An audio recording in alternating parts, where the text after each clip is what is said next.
Mesdames, Messieurs, merci d'être là, vous aussi, les médias, pour cette arrivée. Je suis partagé entre le bonheur de me retrouver parmi mes amis, que je vois plein d'espérance et d'envie de se mobiliser. Leur sourire, leur bienveillance me touchent au plus haut point.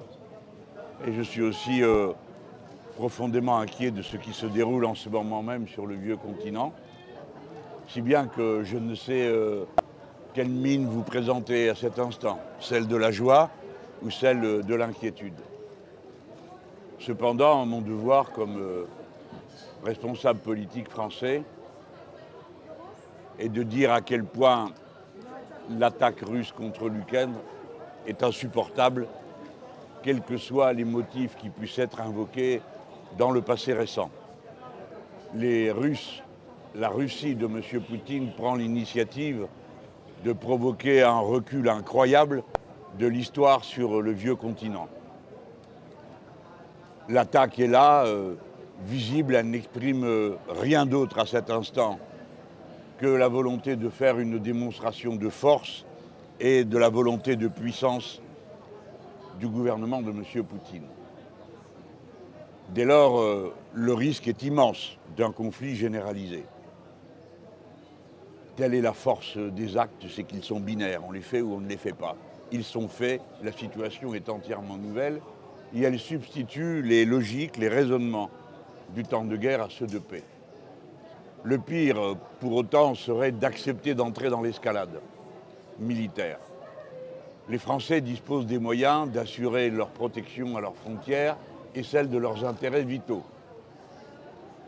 Il serait bon que le président de la République française le rappelle, je suis sûr qu'il le fera, et que soient déployés immédiatement tous les dispositifs qui nous mettent en état de nous défendre si, pour une raison ou une autre, qui que ce soit pouvait avoir l'idée de s'en prendre à nous ou à nos intérêts vitaux. Dans le même temps, il me semble que la France doit refuser de se résigner et de contribuer à l'escalade. Elle doit avoir un rôle autonome, souverain, indépendant, et c'est à elle sans doute, mieux qu'à aucun autre pays, que peut revenir le rôle de proposer que se réunisse immédiatement l'organe qui avait été prévu pour ce type de situation, qui est l'Organisation pour la sécurité et la coopération en Europe, qui avait été créée à la suite des accords d'Helsinki. Tout ça est bien loin dans le passé, mais apparemment on vivait un monde plus sûr dans la période de la guerre froide qu'aujourd'hui. Cet organisme doit pouvoir se réunir puisqu'il intègre absolument tous les protagonistes de la sécurité en Europe, et donc il a la pleine légitimité pour que chacun en reconnaisse l'existence et la nécessité. En même temps, le Conseil de sécurité va se réunir. Mais évidemment, pour quelqu'un comme moi, c'est un organe décisif que celui-ci. Cependant, la Russie en étant membre, il est vraisemblable que toute initiative dans le Conseil de sécurité butera automatiquement sur son veto. On ne sait pas non plus quel sera le vote des autres membres du Conseil de sécurité. Je pense à la Chine, l'autre grande puissance mondiale, puisque la dernière fois, en 2014, au moment de l'annexion de la Crimée, la Chine s'était abstenue. Ce qui était une autre situation, puisqu'entre-temps, les États-Unis, l'Australie, la Nouvelle-Zélande et l'Angleterre se sont coalisés dans une formation militaire pour s'en prendre à la Chine. Il est donc vraisemblable qu'en ce moment, on ne peut pas trop compter sur elle pour des condamnations de la Russie. Et si nous nous réunissons ensuite, c'est-à-dire si se réunit ensuite l'Assemblée générale, je forme le vœu qu'on puisse trouver une majorité dans cette Assemblée générale pour condamner cette action. Car encore une fois, quelles que soient les circonstances ou les raisons locales, ici ou là dans le monde, c'est le non-alignement qui est la clé de la paix. Tous ceux qui vont s'aligner, et en l'occurrence s'aligner sur la Russie, mettront en danger la paix du monde. Il faut que la condamnation soit là, claire, nette, précise, aussi majoritaire que possible, à l'Assemblée générale des Nations unies, pour que nous puissions avoir un espoir d'obtenir ce qu'il nous faut immédiatement, c'est-à-dire le cessez-le-feu immédiat et la sortie des troupes russes d'Ukraine, que ce soit dans la partie qui est aujourd'hui attaquée, comme dans celle que la Russie a reconnue comme indépendant contre tous les traités internationaux il y a quelques jours. Enfin, c'était lundi, je ne sais plus comment on vit. Voilà, je me suis efforcé de résumer aussi synthétiquement que je l'ai pu la position qui me paraît juste et raisonnable à ce moment. Une évolution aussi rapide de Poutine. Comment vous expliquez une évolution aussi rapide de Poutine? Ça allait très vite cette semaine. Je ne voudrais rien dire qui puisse donner le sentiment que je minimise l'importance de l'agression qui est en cours. Naturellement, il s'agit de quelqu'un qui prend ses décisions d'après ses propres paramètres d'analyse. Il est souvent le cas qu'on ne les partage pas. Mais en effet, il y a une rationalité qui lui est propre. Mais peu importe quelles en sont les racines. Ce qui compte, c'est que nous ne pouvons pas accepter que sur le vieux continent, on en revienne aux méthodes du rapport de force et de la violence pour régler les conflits. Ça, c'est un recul qui nous ramène quasiment aux causes de la Première Guerre mondiale. Par conséquent, je pense que, encore une fois, quelles que soient les sympathies, les explications et tout ce qu'on veut, il n'est pas acceptable qu'une armée franchisse une quelconque des frontières de l'Europe. Je l'avais dit au moment de la crise yougoslave, je l'ai répété au moment de la crise de Crimée, et je le redis à cet instant, et je crois exprimer un point de vue qui est assez unanime dans la pensée politique des responsables français. Le président. Ce n'est pas l'objet du moment. L'objet du moment, à quoi ça servirait, je vais vous dire. On ferait l'union pour dire quoi, hein? Non, ce qui compte, c'est ce que la France va faire. Ça compte, parce que, pardon de vous dire que je me sens confirmé dans l'idée que ce que j'ai observé en début de semaine tenait davantage de la gesticulation que de la dissuasion. Je le redis, si on ne prend pas une initiative qui va au cœur du problème, c'est-à-dire qui accepte de discuter des questions de sécurité, qui pose des questions aux Russes, mais qui présente aussi nos revendications à nous, je pense à nous Français en tout cas, sans doute également Allemands, mais les Allemands sont beaucoup plus impliqués dans la défense nucléaire nord-américaine, il n'y a que nous qui soyons réellement indépendants. Donc nous aussi, nous avons des choses à dire. Nous ne pouvons pas accepter l'installation de missiles de moyenne portée sur les frontières russes. Ce n'est pas acceptable, ni évidemment au-delà. Mais pour l'instant, il n'est question que de ça. Le président ukrainien demande et souhaite une alliance anti-Poutine à l'échelle mondiale. Est-ce que la France a sa place ou est-ce que vous continuez à défendre le non-alignement? Moi, pour les Français, je défends le non-alignement. Je devine... Ça veut dire qu'on est hors jeu du jeu diplomatique? Je pense que c'est l'inverse. C'est quand on est non-aligné qu'on peut jouer un rôle. Sinon, on est un des wagons du convoi nord-américain. Et c'était d'ailleurs assez prévisible, hein. Je vous renvoie à ce que j'ai pu moi-même écrire pour dire tout ça ressemble à un nouveau partage du monde. Mais nous sommes encore dans des heures et à un moment où on peut éviter ça. En tout cas, les Français, eux, ils savent ce qu'ils jouent dans cette histoire. Ils jouent leur indépendance. Quel que soit le maître du monde, les Français n'acceptent pas d'avoir de maître.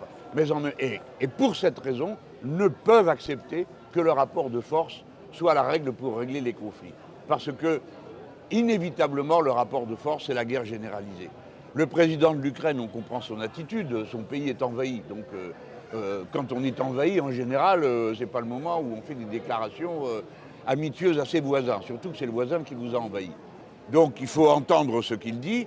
Il veut être protégé. Il est certain qu'à l'heure qu'il est, la nature de l'opération militaire russe a vraisemblablement porté tous ses fruits, puisqu'il s'agissait, si j'ai bien compris, hein, de ce que j'ai pu lire dans l'avion et recevoir comme information de mes amis bien informés, un certain nombre de cibles étaient visées qui ont dû mettre quasiment hors d'état de fonctionner les systèmes de défense ukrainiens. Donc on comprend que dans cette situation de dénuement absolu, l'Ukraine demande l'aide de la communauté internationale. Mais la difficulté sur laquelle vont buter tous ceux qui ont cru naïvement que, en quelque sorte, tout ça était, arrangeable d'avance, vont découvrir que l'ordre du monde a beaucoup changé et qu'il n'est même pas sûr que nous ayons tous les moyens de former une majorité pour condamner cette agression. Je souhaite que ce ne soit pas le cas. Je souhaite évidemment qu'il y ait une majorité à l'ONU. Mais je le redis, l'ordre du monde est très changé. Il faut cesser de penser dans les termes de l'ancien temps, de la guerre froide, des deux camps, parce que la situation est infiniment plus complexe et donc infiniment plus dangereuse. Il faut que la France ait les mains libres si elle veut être utile pour la paix. Voilà, merci. J'en dis pas plus pour l'instant, le temps de de me mettre à jour. Un mot sur votre déplacement à La Réunion. C'est la deuxième fois que vous venez dans cette campagne Ouais. présidentielle. Pourquoi? Parce que ici j'ai beaucoup d'amis, alors ça me fait plaisir de les revoir. On comprend ami égale électeur. Ah ben évidemment, évidemment, c'est Heureusement. le département d'outre-mer le plus peuplé. Moi, depuis le début, j'ai un discours assez particulier sur l'outre-mer. Je ne le considère pas comme ultra-périphérique. J'ai toujours dit que c'est Bruxelles qui était ultra-périphérique de bien des façons pour des Français. Les Français sont présents sur tous les continents et tous les océans du monde, ou presque. Comme vous le savez, notre plus longue frontière maritime est avec l'Australie, notre plus longue frontière terrestre avec le Brésil. Mais les Français pensent que leur vie, comme toujours, est organisée autour du Rhin. Eh ben non, il faut mettre tout ça à la page. On a ici, à La Réunion, nous sommes dans l'océan Indien. C'est un lieu stratégique du monde. Je pense que maintenant, ça s'entend peut-être mieux que les fois précédentes lorsque je le disais.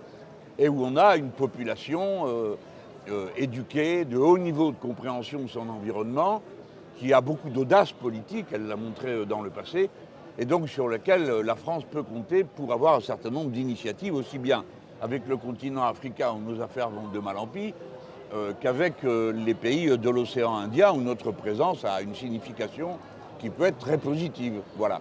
Alors après, on est 800 000 ici, et puis on va voter, beaucoup, et on a bien raison de le faire pour passer un grand coup de balai. Pourquoi? Parce que la population est insupportablement pauvre, alors qu'elle se donne tant de mal et se dévoue autant, parce qu'il n'est pas acceptable que les objectifs essentiels de souveraineté alimentaire, de souveraineté énergétique, de souveraineté pour l'eau ne soient pas immédiatement portés par le gouvernement de la République, parce que je veux signaler que si les liaisons se coupaient avec la Réunion, quelle qu'en soit la raison, je veux dire catastrophe naturelle, événement politique mondial, il faut quand même vivre. Et il faut s'en donner les moyens. Donc je pense que maintenant, on va mieux entendre mon discours sur l'autonomie et la souveraineté. C'est une cause de longue durée pour plusieurs de ceux qui m'entourent, qui ont consacré déjà une partie de leur vie à tout ça. Et je ne peux oublier à cet instant la mémoire de Paul Vergès, qui a été sans doute celui qui avait pris le plus d'initiatives en son temps. Aujourd'hui, c'est Huguette Bello qui porte cet horizon. Eh bien, je viens, si je peux, y apporter tout mon soutien, mon amitié. L'échelle de la campagne, c'est un moyen de récupérer quelques parrainages avant la clôture? Ah bah oui, bien sûr. Ah bah bien sûr. On fait campagne, on fait campagne. Donc en quoi consiste faire campagne? Vous allez chercher des parrainages citoyens, des parrainages d'élus. Oui, c'est déjà pas mal, oui, vous êtes bien débrouillés. Qui ont été validés pour l'instant, vous en attendez combien d'autres environ? Attendez, j'ai pas bien compris ce que vous me dites. Vous avez 6 parrainages validés pour l'heure par le Conseil constitutionnel. Combien d'autres vous en attendez environ? 6 parrainages quoi? D'ici? Oui, à l'échelle de la Réunion. Ah oui, non, mais il y en a d'autres qui arrivent. Il y a le mien qui arrive. Au début, je t'ai vu l'envoyer, mais il arrive comment? Par un pigeonnier ou quoi? Mais bon, non, mais dans les dom-toms, le problème qu'on a connu dans l'Hexagone a été aggravé, parce que, faut pas croire, dans l'Hexagone, pareil. La première semaine, tantôt il manquait de papier, tantôt le préfet n'était pas au courant, enfin bon, bref. J'ai craint qu'il y ait eu une pagaille comparable à celle de la distribution des bulletins de vote à l'élection précédente. Mais non. Mais en tout cas, pour ce qui est des départements et territoires d'outre-mer, on est loin d'avoir rentré tous ceux qui étaient annoncés. Loin, on y est loin. Donc j'ai bon espoir qu'on y arrive. Mais moi, tant que j'ai pas vu, je continue. Je vais donc aller taper une ou deux portes dans la journée pour prendre des parrainages si on veut bien m'en donner. Et si vous êtes élu, il y aura aussi quelques ministres, on pense notamment à Huguette Bello que vous avez cité. Et ne me faites pas, s'il vous plaît, mon gouvernement avant que le ou la première ministre l'ait décidé. Car j'ai l'intention, si je suis élu, d'appliquer la Constitution dans sa version la plus modérée. C'est-à-dire, il y a un président qui préside et il y a un Premier ministre qui conduit et dirige la politique de la nation.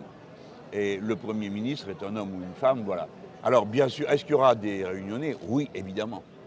Et parmi les plus éminents, oui, évidemment.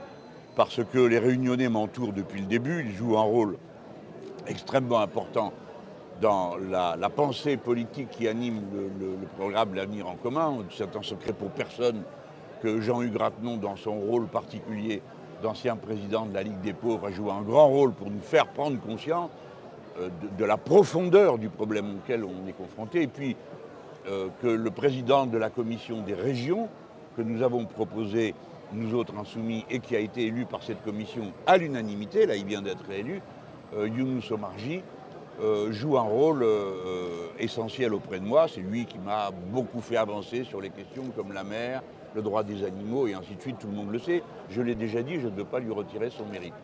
Et puis après, il y a l'équipe du Guet-Bello, il y a Karine qui est là, le bon, qui elle entre dans l'équipe.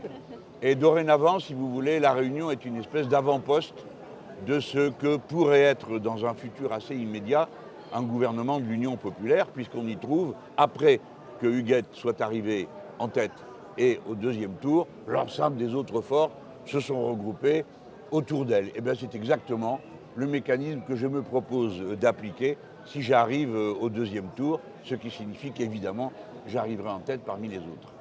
Vous allez la voir, Huguette, aujourd'hui?